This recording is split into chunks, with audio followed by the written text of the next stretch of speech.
안녕하세요. 안녕하세요. 반갑습니다. 자, 오늘 공부할 내용 보도록 하겠습니다. 우리가 지난주에 한 게 8문제 정도 시험에 출제되는데, 전속중개계약, 전적으로 특정한 개업공개사에게만 중개를 일임하는 중개계약을 전속중개계약이라고 합니다. 우리나라에서는 거의 실시하고 있지 않습니다. 이론적으로 있고 현실적으로는 그렇게 많지 않습니다. 현실적으로는 어떻게 합니까? 여기저기 여러 군데 중개업소 내놔가지고 그 중에서 먼저 거래계약 성사시킨 개업공개사에게만 중개보수를 지급하는데, 전속은 전적으로 맡겼으면 다른 데 내놔가지고 거래가 이루어지면 위약금을 물어야 됩니다. 그 다음에 부동산 거래정보망이라는 게 있는데, 이 거래정보망은 개업공인중개사 상호 간의 정보를 교환하는 체계입니다. 중개업소에 가면은 개업공개사님들이 어떤 아파트 뭐 원합니까 하고 거기서 컴퓨터 보고 검색하는 것, 즉 개업공개사들끼리만 볼 수 있는 게 정보망입니다. 우리가 뭐 소위 호갱노노, 네이버 부동산 이런 일반인들도 볼 수 있는 이런 거는 정보망이 아닙니다. 그 다음에 확인설명이, 공인중개사법에서 가장 중요한 게 사실은 확인설명이죠. 미리 계약하기 전에 실체 권리관계와 부합하는지 확인하고 설명을 해야 됩니다. 그 다음에 계약서 작성 한 문제 역시 출제되고요. 손해배상 책임을 보장하기 위해서 보정 설정을 해야 됩니다. 이 보정 설정 금액이 2배로 올랐습니다. 개인은 2억, 법인은 4억, 분사무소 2억 이상이고요. 여기서도 2문제 나오고, 금쟁이는 1문제에서 3문제 정도 출제됩니다. 암기 프린트는 11번에 있습니다. 매무, 수거, 관직, 쌍투, 시공시 이렇게 암기했습니다. 시험에 반드시 출제되고요. 반드시 출제됩니다. 금쟁이는. 그 다음에 계약금 등의 반환채무 이행보장제도, 요거는 3, 4년에 한 번 정도 출제됩니다. 해마다 나오는 건 아니고요. 자, 이게 지난주에 했던 내용이고요. 오늘 해야 될 내용도 역시 8문제 정도 출제됩니다. 중개보수 2문제 나옵니다. 계산하는 거 1문제, 일반적인 내용 1문제에서 2문제가 출제되고요. 그 다음에 포상금, 수수료, 업무위탁, 여기에서 최소한 1문제는 출제됩니다. 그러면 3문제, 협회도 1문제는 출제됩니다. 협회는 설립할 수도 있고 안 할 수도 있고, 회원으로 가입해도 되고 안 해도 되고, 지부지회도 설치할 수도 있고 안 할 수도 있습니다. 그 다음에 공제운영위원회는 둔다, 협회에. 여기서 1문제. 그러면 4문제가 되겠고요. 그 다음에 행정처분에서 2문제, 행정벌에서 2문제 해서 8문제는 출제됩니다. 근데 이 행정처분, 행정벌 요거는 단순히 암기하는 겁니다. 예를 들면 어떤 위반 행위를 하면 3년 이하의 징역이나 3천만 원 이하의 벌금이다. 이거는 논리적으로 설명할 수 있는 게 아니라 법의 제형 법정주의이기 때문에, 뭐 예를 들면 살인을 한 자는 사형, 무기징역 또는 5년 이상 유기징역에 처한다. 법에 5년 이상 유기징역에 처한다 이렇게 되어 있는데 왜 4년이 아니고 6년도 아니고 5년이냐? 논리적으로 설명할 수 있는 부분은 아닙니다. 이게 단순히 암기이기 때문에 보통 다른 과목에서는 이런 것들이 시험에 거의 안 나옵니다. 그런데 우리 공인중개사법에서는 2문제 출제가 됩니다. 단순히 암기사항인데요. 자, 그러면 우리 교재 77페이지 중개보수 및 실비입니다. 보수입니다. 보수. 옛날에는 복비라고 부르다가 중개수수료라고 부르다가 지금 보수라는 표현을 씁니다. 왜냐하면 수수료라고 하면 왠지 장사꾼 같은 느낌이 듭니다. 그래서 전문 직업인으로 인정을 해주기 위해서 2014년부터 중개보수로 바꿨습니다. 근데도 아직도 중개업소에 가보면 수수료 이런 말을 쓰고 있더라고. 한번 이게 말이 그 형상화되면 이게 바꾸기가 쉽지가 않더라고요. 언어라는 건 역사성, 사회성 이런 게 있기 때문에 쉽게 바꾸지진 않아요. 근데 우리는 가급적이면 배운 용어를 현실 법에 있는 용어를 쓰려고 노력하는 게 좋겠죠. 자, 중개보수 청구권 발생 행사 소멸인데, 발생은 중개 의뢰 계약을 체결했을 때 발생은 합니다. 판례에 의하면 중개보수 줄래 안 줄래 미리 약속 안 했다 하더라도 판례는 개업공개사는 상법상 상인이기 때문에 당연히 그에 상응하는 보수를 받을 수 있다.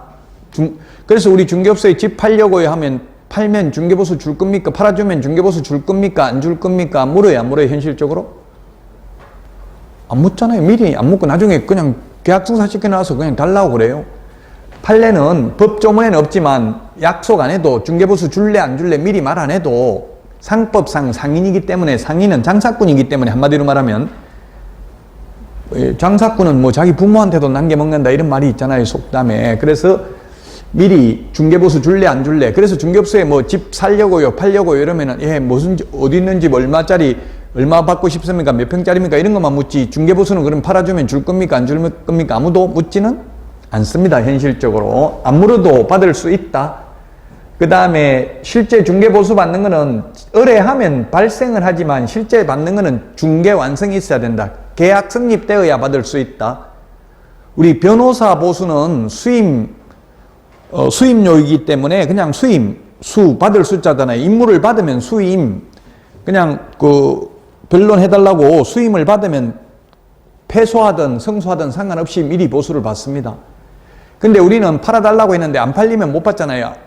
그래서 이게 어떻게 보면 개업공개사를 사기꾼으로 만드는 거예요. 서로 같이 동료들끼리 싸우도록 남의 물건 빼돌리고 너무 먼저 한 사람만 중개보수를 받으니까 이게 문제죠. 문제는 변호사 같은 경우는 성소하든 패소를 하든 무조건 중개보수 변호사 수임료를 받는데 미리 받기 때문에 우리는 미리 받는 게 아니라 중개 완성이 계약 성립입니다. 계약 성립. 계약을 성사시켜야 받기 때문에 어떻게든지 속에서라도 계약을 성사시키려고 할 수밖에 없는 구조로 되어 있잖아요. 이게 구조적으로. 자, 그런데 중개보수 청구권이 소멸하는 것은 개업공개사의 고의 또는 과실로 인하여 무효, 취소, 해제되면 중개보수 못 받습니다. 부천에서 제가 아는 지인 보니까 40억에 계약을 하고 계약서를 쓰고 그럼 통상 계약금을 4천만 원을 10% 4억을 지급해야 되잖아요. 근데 2천만 원을 줬어요. 가계약금 비슷하게. 지금 돈 2천만 원밖에 없으니까 내일 나머지 4억이라고 계약서 쓰고 나머지는 내일 주기로 한다. 이렇게 계약서 썼는데 보통 이제 거래하고 나면 주변 사람들한테 물어봐요. 이거 나 샀는데 이러면 사람들이 전부 다 정신 나가냐? 지금 집값 내려갔는데 왜 지금 사냐? 좀 더 있다 사든지 하지. 이렇게 하니까 차라리 계약 깨는 게 낫겠다. 자꾸 떨어진다고 하니까. 그래서 그냥 주인한테 전화해가지고 2천만 원 포기할 테니까 그냥 계약 없던 걸로 하자. 무효로 하자. 이러니까 주인 입장에서는 2천만 원 공짜로 벌었잖아요. 그래서 그냥 그럼 또 딴 사람한테 팔면 된다 생각하고 그래 알았다. 그러면 계약 없던 걸로 하고 그냥 2천만 원 안 돌려줘도 된다 했으니까 그럼 내가 먹겠다. 이렇게 했어요. 끝난 줄 알았는데 개업공개사가 중개보수를 청구한 거예요. 40억에 0.9%면 4936, 3,600만 원 청구한 거예요.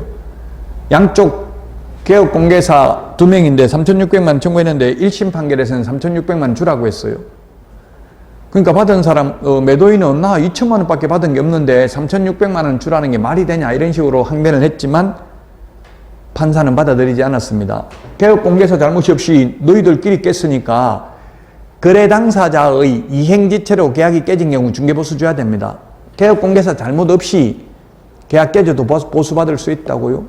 단 개업공개사, 그래서 현실적으로는 어떻게 합니까? 손님들이 그냥 내가 마음이 변해서 계약 깨려고 한다. 중개보수는 드리겠습니다. 이런 말 한 사람이 없고 전부 다 현실적으로는 야 사기꾼아 너 때문에 지금 확인 설명 제대로 안 해가지고 계약 깨야 되겠다. 빨리 손해배상 해라. 계약금 준 거 물어내라. 막 이런 식으로 해요. 그러면 개업공개사가 외려 중개보수는 안 받을 테니까 봐달라 이런 식으로 하는 게 현실이에요. 현실은. 근데 개업공개사 잘못이 전혀 없다는 걸 입증만 하면 받을 수 있습니다. 이론적으로 시험에 나오면. 현실적으로 받기는 쉽지가 않습니다. 이게 우리는 현실적인 게 시험에 나오는 게 아니라 이론적인 게 시험에 나오니까요. 자, 78페이지입니다. 중개보수 계산하는 건데 78페이지 그 78페이지 박스를 보면 매매 교환의 경우에는 주택입니다. 주택. 이게 국토교통부 령인데요. 15억 이상인 경우는 첨부는 7 박스 매매 교환 맨 밑에 있죠. 2번 임대차 등인 경우 맨 밑에 15억 이상인 경우는 첨부는 6이라고 돼 있죠. 그거 형광펜으로 색칠 좀 해놓으세요. 그게 여기에 있습니다. 자, 매매는 0.7, 임대차는 최대가 0.6% 범위 안에서 시도 조례로 정합니다. 구체적으로 본다면 우리 교과서 78페이지 박스 안에 있는데 15억 이상인 경우는 천분의 7이고 5천만 원 미만인 경우는 천분의 6이죠. 그러니까 최대 천분의 7입니다. 최대 천분의 7 매매는. 임대차는 최대 천분의 6. 범위 내에서 시도 조례를 정합니다. 아마 시험에 제가 이렇게 천분의 6, 천분의 7만 적어 놓은 게 시험에 이렇게 5천만 원 미만이면 천분의 6, 5천만 원 이상 2억 미만이면 천분의 5, 2억 이상 9억 미만인 경우는 천분의 4 이렇게 구체적으로 물은 적은 없습니다. 이걸 당장 이게 옛날에는 시도 조례에 있었거든요. 조례에 있던 걸 국토교통부령으로 바꿨어요. 왜냐하면 옛날에 이걸 조례로 하려고 하니까 조례는 야당이 장악하고 있는 지역에서는 이걸 조례로 정하면 조례로 안 바꿀 수가 있거든요. 그래서 국토교통부령으로 하면 전국적으로 다 따라야 되잖아요. 그래서 옛날 정부에서 이걸 국토교통부령으로 원래 조례에 있던 걸 국토교통부령으로 바꿔버렸어요. 조례로 하면은 16개 시도별로 그 뭐 빨리 안 바꾸고 이런 야당이 예를 들어서 장악하고 있는 지자체는 말을 안 들을 수도 있기 때문에 국토교통부령으로 바꿨고요. 따라서 이렇게 표에 있는 거 모든 게 다 나오진 않고 그냥 최고 요율만 하나만 기억하시면 될 것 같아요. 자, 이 범위 내에서 다시 시도 조례로 정해. 이게 끝이 아니고 무조건 0.6%, 0.7 받는 게 아니고 이 범위 내에서 시도 조례를 정하는데 시도 조례는 요거보다 더 낮죠, 사실은. 자, 그 다음에 주택이고요. 요거는 주택이고요. 주택 외의 경우는 국토교통부령으로 정합니다. 근데 국토교통부령에 주택 외의 경우 매매든 임대차든 모두 천분의 9입니다. 원칙적으로 모두 천분의 9인데요. 그 우리 교과서 78페이지 맨 밑에 있는데 요 박스가 있죠. 그러나 85제곱미터 이하 주거용 오피스텔은 매매는 천분의 5, 임대차는 천분의 4 범위 내에서 받습니다. 그 외에 85제곱미터 이하 주거용 오피스텔 외에 상가, 토지, 임목, 공장재단, 광업재단 이런 거는 매매든 임대차든 모두 천분의 9입니다. 모두 천분의 9입니다. 우리 주택의 경우는 매매는 천분의 7, 임대차는 최대 천분의 6이죠. 그 주택 외보다는 좀 더 낮아요, 요율이. 왜 그렇게 했어요? 그 논리적으로 본다면 주택이라는 거는 의식주를 해결하려면 부자든 가난한 사람이든 누구든지 주택은 있어야 되잖아요. 그러나 상가는 막말로 하면 돈 없으면 상가 꼭 안 얻고 그냥 몸으로 때우는 직업을 해도 되잖아요. 그러니까 누구나 상가는 있어야 되는 건 아니고 주택은 아무리 돈이 없는 사람도 잠은 자야 되니까 그래서 주택에 대해서는 서민들도 있기 때문에 좀 더 주택 외보다는 요율이 낮습니다. 자, 그 다음에 79페이지 중개보수의 적용 기준인데요. 산정 방법은 거기 양가로 5번에 있네요. 79페이지 중간에. 산정 방법은 거래금액에다 요율을 곱하면 산출액이 나오는데 만약 한도액이 있으면 한도액 범위 내에서만 받을 수 있고요. 우리나라는 중개보수를 쌍방으로부터 각각 받습니다. 매도인, 매수인 다. 근데 제가 다른 외국은 가보니까 뭐 미국, 캐나다, 호주 이런 외국들은 대부분 한쪽에만 받더라고요. 그럼 한쪽에만 받으면 누구한테 받겠어요? 매도인, 매수인 중에서 여러분들 생각에는. 예, 매도인. 논리적으로 보면 매도인은 팔고 남았으니까 중개보수 내도 된다고요. 근데 우리나라는 외려 매도인한테 깎아주고 매수인한테 더 받더라고. 예를 들면 뭐 집토스라든지 호갱로너라든지 이렇게 프로테크 업체들이 보면 매도인한테는 아예 안 받는 데도 있어요. 그리고 매도인한테는 호갱로너 같은 경우는 50% 깎아주는 데도 있어요. 우리나라가 조금 바람직하진 않은 것 같아요. 근데 그렇게 한 이유는 뭐냐면 호갱로너 같은 거는 그 매도인이 스스로 이제 찾아서 내놓는 거예요. 중개보수 싸니까. 그래서 매물을 많이 확보하기 위해서 매도인한테 외려 지금 우리나라는 깎아주는 업체들이 있습니다. 근데 외국은 매도인한테만 받고 매수인한테는 안 받더라고요. 근데 시험에 나오면 뭐 우리나라는 양쪽 다 받는다. 우리 현업에서는 뭐라고 부르냐면 양타 쳤다 이런 말 해요. 혼자서 양쪽을 다 소개하고 양쪽으로부터 중개보수 다 받는다고 해서 양타 쳤다. 공동중개하면 개업공개사가 2명이 개입되면 양쪽에 다 받기 어렵죠. 매도측 개업공개사는 매도인한테만, 매수측 개업공개사는 매수인한테만 받는 게 현실입니다. 그 공동중개했을 때 중개보수 어떻게 받는다는 규정은 없어요. 근데 현실적으로는 공동중개하면 그냥 한쪽밖에 못 받고 있습니다. 그냥 쌍방으로부터 각각 받는다 이렇게 되어 있습니다. 자, 그 다음에 사무소 기준입니다. 중개대상물 기준이 아니고요. 여러분이 사무소가 서울에 있으면 인천에 있는 아파트를 중개해도 경기도에 있는 아파트를 중개해도 서울시 조례가 정하는 보수를 받는다. 사무소 기준이다. 이게 시험에 10번 넘게 엄청나게 많이 나왔어요. 중개대상물 기준이 아니고 사무소 기준이라는 것.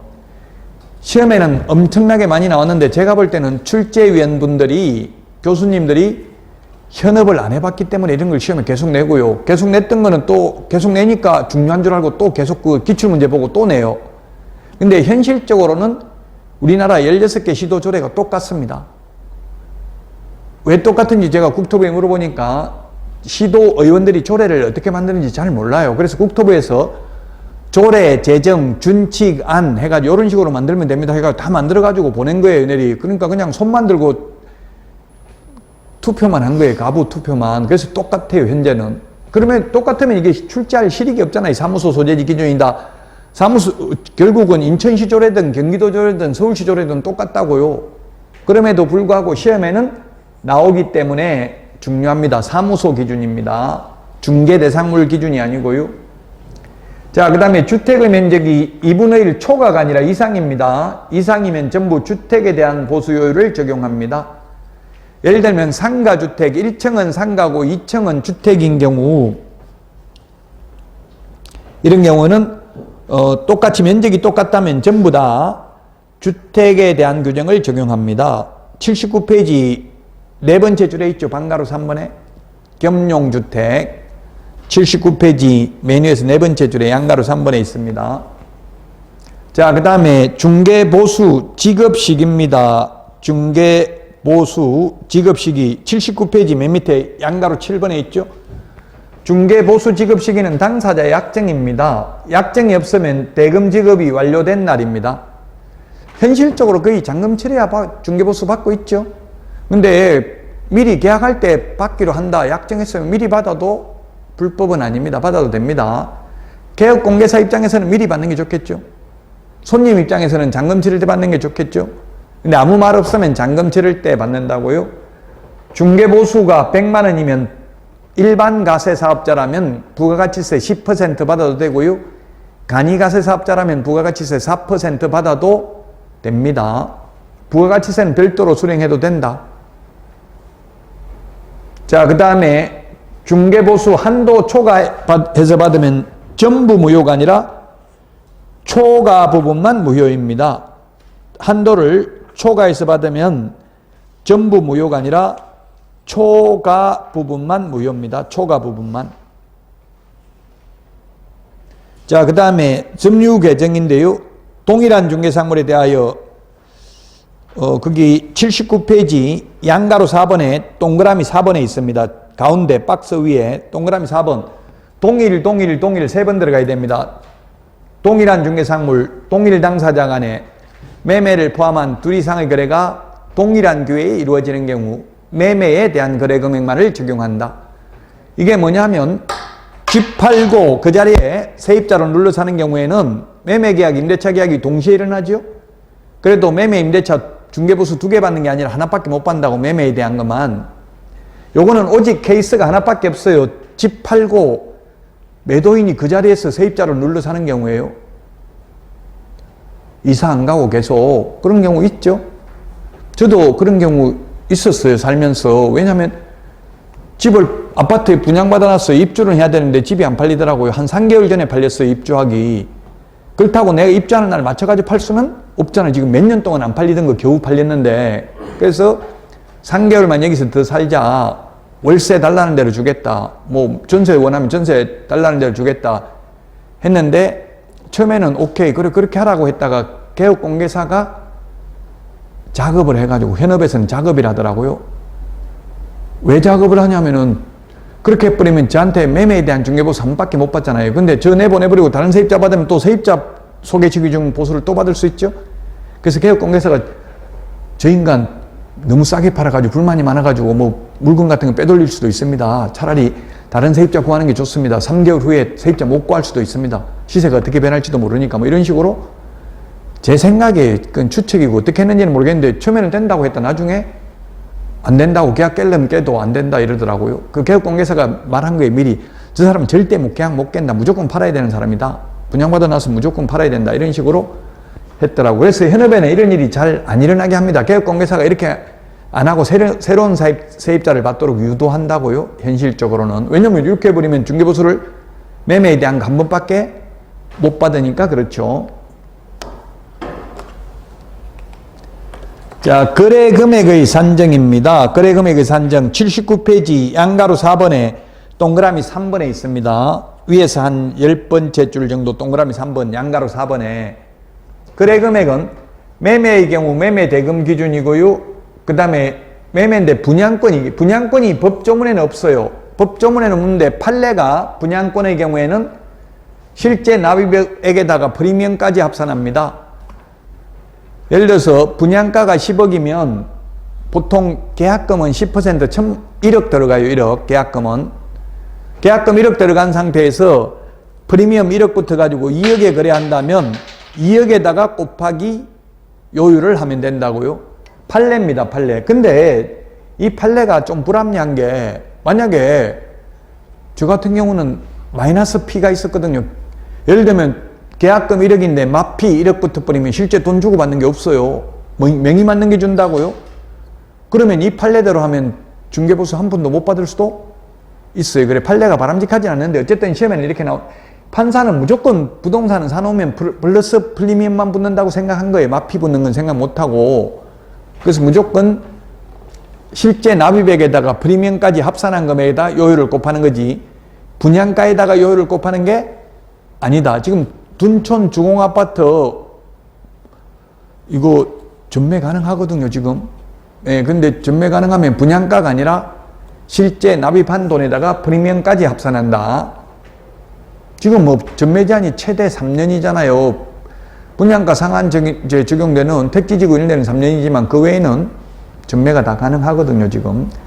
자, 교환계약인 경우에는 거래 금액이 큰 겁니다. 거래 금액. 시험에 교환하는 경우에는 평균 가액으로 한다. 예를 들면 3억짜리 하고 2억짜리 교환하면 평균 가액으로 한다가 아니라 거래 금액이 큰 겁니다. 중개 보수가 큰 게 아니라 거래 금액이 큰 것을 기준으로 합니다. 자, 그 다음에 월세가 있는 경우 보증금 더하기 월세 곱하기 100을 한 금액이 5천만 원 미만인 경우에는 보증금 더하기 월세 곱하기 100을 하는 게 아니라 70을 합니다. 70을 한다고요? 왜 70을 하냐? 80을 하는 것도 아니고 60을 하는 것도 아니고 규칙을 그렇게 정했으니까 숫자는 암기할 수밖에 없습니다. 자, 그래서 만약에 보증금 500에 보증금 500에 월세 45만 원이면 곱하기 100을 하면은 4,500만 원, 500 더하면 5천만 원이니까 이런 경우는 그대로 곱하기 100을 합니다. 근데 보증금 500에 월세가 만약 40만 원이면 40만 원 곱하기 100을 하면 4,500만 원밖에 안 되죠? 이런 경우에는 곱하기 100을 하는 게 아니라 곱하기 얼마 한다고요? 70. 그래서 47은 28, 2,800만 원 더하기 500 하니까 3,300만 원.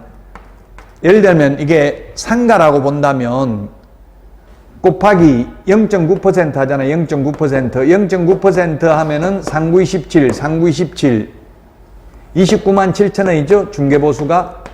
그런데 만약 5천만 원이면 59, 45, 45만 원입니다. 45만 원. 그러면 얼마 차이 납니까? 15만 3천 원 차이 나죠. 중개보수가. 그래서 현실적으로 상가 이런 경우 주인한테 만약에 500에 월세 45만 원이면 개업공개사님한테 주인한테 5만 원만 좀 월세 깎아달라고 이야기 좀 해주면 안 돼요? 예를 들어서 이렇게 물으면 개업공개사님들은 예, 한번 연락은 해보겠습니다. 이렇게 하는 게 아니라 절대 안 됩니다. 이거 월세 50만 원에서 겨우 깎아가지고 지금 45만 원 된 건데 절대 안 됩니다. 아예 잘라버리고 말도 못하게 해요. 왜? 5만 원 사실 주인한테 이야기를 하면 5만 원 월세 깎아주면 중개보수도 15만 원 3천 원 줄어듭니다. 지금 나중에 세입자 구하기도 힘들고 하니까 웬만하면 그냥 5만 원 깎아주고도 하시는 게 좋을 수도 있습니다. 이러면 할 수도 있어요. 개업공개사 설득하기에 따라 달라질 수 있거든요. 근데 아예 개업공개사가 차단시켜버려요. 왜? 15만 3천 원 줄어들고 이걸 양쪽 다 받으면 양타면 30만 6천 원 줄어들잖아요. 중개보수가. 그래서 현실적으로 이 곱하기 70 하는 경우가 잘 없어요. 개업공개에서 중개보수가 낮아져 버리니까.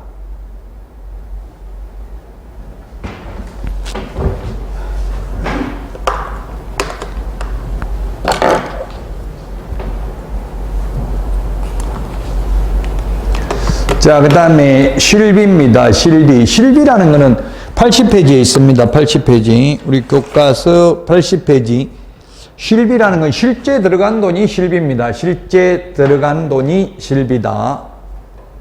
자, 실비인데, 실비는 중개보수하고 차이점. 중개보수는 성격이 참여중개다 이 말인데, 이 좀 참여중개 이렇게 시험에 안 나왔으니까, 즉, 중개보수는 계약을 성사시켜야 받는다. 계약이 이루어지지 않으면 못 받는다. 근데 실비는 계약 성립과 상관없이 받을 수 있어요. 저도 부산역에 가서 계약 체결하고 중개하고 온 적이 있는데, 그냥 부산역에 가가지고 2층에 커피숍이 있어요. 1층에 내려가지도 않고 2층에 커피숍에서 계약서 쓰고 바로 돌아서 KTX 타고 올라온 적이 있어요. 예, 고등학교 친구가 팔아달라고 해가지고 땅을. 그러면 실비, 차비 저는 미리 받고 갔어요. 차비 3명 KTX 타고 왔다 갔다 하는데 50만 원 미리 실비 입금하라고 했어요. 안 그러면 못 간다. 그럼 미리 받았는데 그럼 계약 성사 안 돼도 받아도 상관? 없어요. 실제 들어간 돈이니까. 근데 실비는 실제 들어간 돈만 받는 거지 실제 들어가지 않는 돈은 받을 수 없습니다. 자, 그 실비는 권리관계 등의 확인에 소요되는 실비. 권리관계 등의 확인에 소요되는 실비가 뭐가 있어요? 등기사항 증명서 이런 거 열람하는데 들어간 돈. 자, 중개보수는 양쪽 다 양쪽이 다 내야 된다 했죠? 매수인, 매도인, 임대인, 임차인 다 내야 되는데 실비는 권리 이전 의뢰인이 냅니다. 권리 이전 의뢰인이 실비 냅니다. 우리 암기 프린트는 52번에 보면 수수료에 대해서 나와 있습니다. 비용, 돈 들어가는 거에 대해서 52번. 19번인가요? 19번? 지금 제가 52번 한번 보세요. 52번.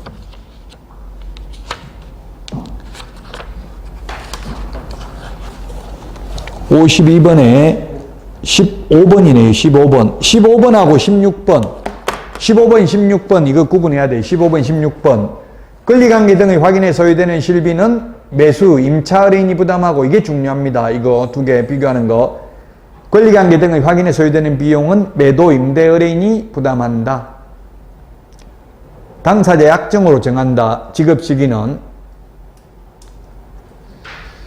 자, 그러면 요거는 좀 이해를 하려면 왜 매도인이 부담해야 되냐, 매수인이 부담하는 게 아니고 이게 좀 어려운 게 현실적으로는 개업공개사님들이 매도인한테 등기부 열람해봐야 되니까 돈 달라 소리를 안 하거든요. 현실적으로는 현업에서는.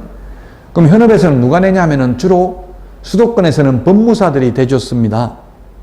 그리고 비수도권의 경우는 개업공개사가 냅니다. 대체로 보통 인터넷으로 열람하면 700원, 800원 요 정도밖에 안 들어가거든요. 제가 돈이 지금 얼마인지 정확하게 기억 못해도 돼. 이건 시험에 나오진 않으니까. 다 달라요. 그 열람만 하면 800원, 가서 기계로 떼면 1000원, 그 등기소에 가서 직원한테 떼면 1200원, 이게 돈이 달라요. 어쨌든 매도인한테 받을 수 있다. 이론적으로는. 그 이유가 뭐냐 하면 현실적으로 매도인한테 안 받지만 그 이유가 뭐냐 하면 민법에서 매매계약은 쌍무계약이다. 임대차 계약도 쌍무계약입니다. 쌍방의 의무가 서로 대가적 관계에 있다. 쌍무계약은 동시행하게 돼 있다. 동시행이라는 건 뭐냐면 판례에 의하면 민법은 완전한 소유권을 넘겨주고 잔금을 받는 게 동시행이다. 이때 완전한 소유권 이전이라고 하면 예를 들면 매매대금이 10억인데 거기에 비해서 아주 소액인 10만원 가압류가 설정되어 있다 하더라도 매수인은 그 10만원 가압류가 말소되기 전까지는 동시행 항명권을 주장해서 잔금 지급을 거절할 수 있다는 게 판례의 입장입니다. 그러면 매도인이 자, 등기부 봐라, 깨끗하잖아, 다 말소했다, 떼가지고 보여줄 의무가 있다. 그럼 비용도 그래서 매도인이 내야 됩니다. 그리고 동시행이라는 것은 우리 현실적으로 지금 어떻게 하냐면 매매계약하면 등기 이전에 필요한 서류만 받고 잔금을 주고 있어요. 그건 동시행이 아니에요. 선의행이에요. 매수인이 불안해요. 불리해요. 동시행이란 등기관이 등기부에 기재하는 순간 잔금을 주는 게 동시행입니다. 현실적으로 동시행을 못하고 선의행을 하고 있기 때문에 지난주에 계약금 등의 예치, 권고 제도를 활용할 수 있다라고 했습니다. 동시행을 하지 않고 있기 때문에 현실적으로. 자, 그래서 실비는 누가 부담하는지 이게 중요하다고요. 자, 그 다음에 98페이지 업무 위탁입니다.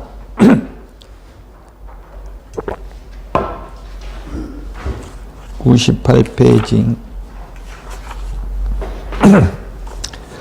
98페이지 업무 위탁이 있는데요.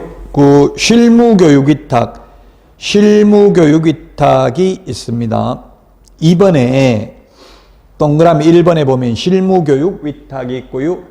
그 다음에 시험 시행에 관한 업무는 동그라미 2번에 있습니다. 시험 시행에 관한 업무. 요 두 개만, 이번에는 요 두 개만 기억하면 되겠죠. 요 두 개만. 요거는 매수 신청들이 요거는 맨 마지막에 나옵니다. 맨 마지막에. 자, 시험은 공기업, 준정부기관 또는 협회에 위탁할 수 있습니다. 지금 현재는 준정부기관인 산업인력공단에 위탁이 되어 있습니다. 근데 실무교육은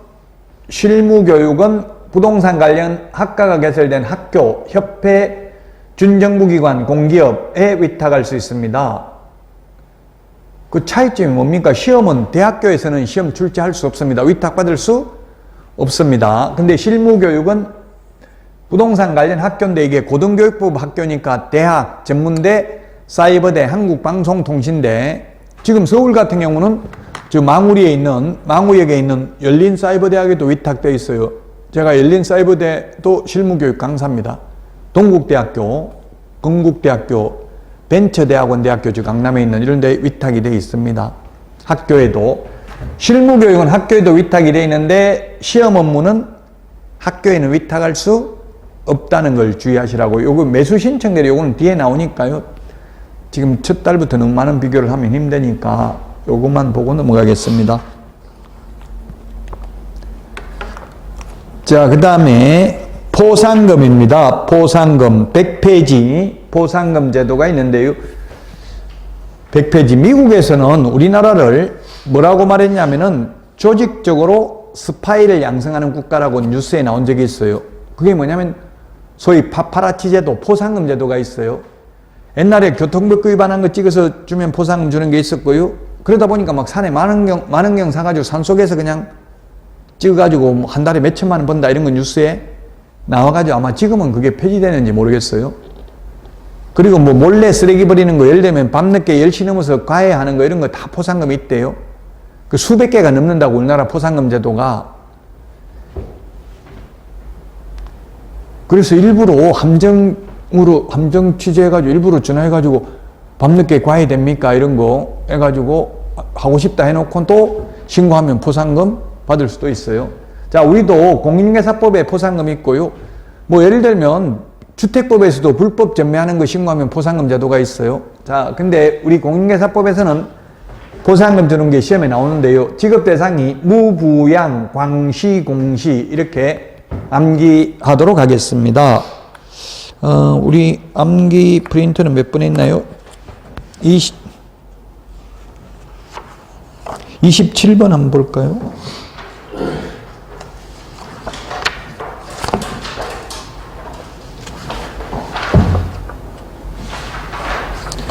(28번에) 있네요. 암기 프린트는 28번. 28번에 보면 무부양, 광시, 공시. 예, 이 광자 동그라미 해놓으세요. 동그라미 돼 있나요? 광시, 공시. 암기해야 되겠죠. 그래서 이거 포상금 지급 대상. 예를 들면 시험에 다음 중 포상금 지급 대상이 아닌 것 해가지고 투기조장해도 신고해도 포상금 지급은 없습니다. 무등록, 부정한 방법으로 등록, 자격증 등록증 양도대여한 자, 양수대여받은 자, 개업공개사가 아닌 자가 표시광고하는 거 신고하면 포상금 주고요. 그 다음에 개공 등이 거짓으로 계약이 성립된 것처럼 꾸미는 등 시세에 부당한 영향을 미치는 행위를 하는 경우, 그 다음에 단체 구성원 이외의 자와 공동중개를 제한하는 경우, 누구든지 시세에 부당한 영향을 미치는 행위를 한 경우 신고하면 포상금 줍니다. 자, 그 다음에 100페이지, 101페이지 있는데요. 포상금 지급 절차인데요. 포상금은 행정기관에 의해서 발각되기 전에 미리 신고해야 되고요. 또는 고발해야 하면 되고요. 검사가 공소제기 또는 기소유예 결정을 하면 포상금 받습니다. 무죄 판결을 해도 판사가 선고유예해도 집행유예해도 벌금 선고해도 포상금 줍니다. 이걸 보면 우리나라에서는 검사가 힘이 셉니까? 판사가 힘이 셉니까? 공부 최고 잘하는 사람들이 판사 되더라고요, 되기는. 근데 힘은 변호사 개업하면 검사 출신이 훨씬 돈 많이 번대요. 파워가 있으니까. 왜냐면 예를 들면 감옥에 빼내주면 얼마 준다 이러면 감옥에 안 가려면 처음부터 검사 출신 해야 누가 수사를 합니까? 검사가잖아요. 판사는 검사가 재판해달라고 넘기는 것만 재판할 수 있죠. 그 판사는 힘이 없어요. 그 판사는 무죄 판결해도 검사가 일단 재판에 넘기면 재판에 넘기는 걸 공소제기 또는 기소 이렇게 말해요. 기소라는 게 일으킬 기자, 기소를 안 하고 검사선에서 마무리 지어도 포상금 받습니다. 어쨌든 죄가 있기는 있는 거거든요. 유예하지만 그래도 포상금 받습니다. 근데 포상금 못 받는 거는 검사가 공소권 없음, 피의자가 사망하면 공소권 없음입니다. 뭐 죽고 없는데 재판할 수가 없죠. 자, 그 다음에 불기소 처분. 기소가 일으킬 기자, 소송을 일으킨데 불기소 처분 아예 검사가 재판에 안 넘기는 거고요. 기소 중지. 피의자가 도망가고 없으면 재판을 일으킬 해외 도망가고 없으면 재판 넘길 수 없죠. 일단 중재해놨다가 돌아오면 그때 재판에 넘깁니다. 중지돼도 포상금 못 받고요. 검사가 무혐의 처분해도 포상금 못 받습니다. 포상금은 지급 결정일로부터 1개월 이내에 포상금 지급합니다. 자, 그 다음에 포상금 50만 원인데 그 중에서 100분 50원 국고에서 보조할 수 있습니다. 국고에서 보조할 수 있는데 시험에 협회에서 보조할 수 있다. 시도의사가 보조할 수 있다. 등록관청이 보조할 수 있다. X. 국고에서 50%까지 보조할 수 있습니다. 최대. 한 건당 50만 원이고요. 포상금 지급은 등록관청이 지급합니다. 지급 방법은 2명 이상이 공동신고하면 균등배분. 포상금 50만 원 준다고 했으면 무조건 50만 원입니다. 최고 합계가. 즉 10명이 오면 10명이 동시에 친구들 데리고 오면 각각 50만 원 주는 게 아니라 합해서 50만 원이니까 5만 원씩 밖에 못 받습니다. 그런데 여러 건수가 접수됐을 경우 10건이 접수됐는데요. 10건이 접수됐는데 한 달 전에 접수하고 2달 전에 접수하고 석 달 전에 접수하고 여러 건이 접수됐으면 맨 먼저 접수한 사람 1명 받아갔으면 끝이에요. 누구 포상금 받았다는 소리 듣고 또 똑같은 그 건을 신고해도 포상금 안 줍니다. 여러 건수가 접수되면 최초로 신고한 자만 지급합니다. 그래서 시험에 2명 이상이 공동으로 신고하면 각각 지급한다. X. 2건 이상이 접수됐을 때는 균등하게 배분한다. X. 이렇게 시험에 출제됐습니다. 자, 99페이지 수수료입니다. 수수료. 99페이지 수수료. 응시 수수료, 자격증 재교부 수수료는 시도조례고요. 그 다음에 등록 신청, 재교부 신청, 분사무소 설치 신고, 분사무소 설치 신고 확인서 재교부는 시군구조례입니다. 자, 자격증을 재교부할 때는 수수료 내는데 처음에 자격증을 교부할 때는 수수료 안 받는다. 이게 시험에 많이 나왔습니다. 여러분들이 합격하면 공짜로 자격증 주잖아요. 돈 안 받아요. 왜냐하면 응시 원서를 냈기 때문에. 근데 분실했다고 재발급 받으려고 하면 수수료 내야 됩니다. 그리고 국토교통부 장관이 시험을 직접 시행하는 경우는 국토부 장관이 결정 공고하는 수수료를 내야 되고요. 만약에 시험을 산업인력공단에 위탁을 한 경우 위탁받은 산업인력공단이 위탁한 시도지사의 승인을 얻어서 결정 공고하는 수수료를 내야 됩니다. 암기 프린터는 52번에 있습니다. 52번. 암기 프린터는 52번. 자, 여기까지 하고 쉬었다가 협회부터 하도록 하겠습니다. 오늘 문제 미리 풀어보시기 바랍니다.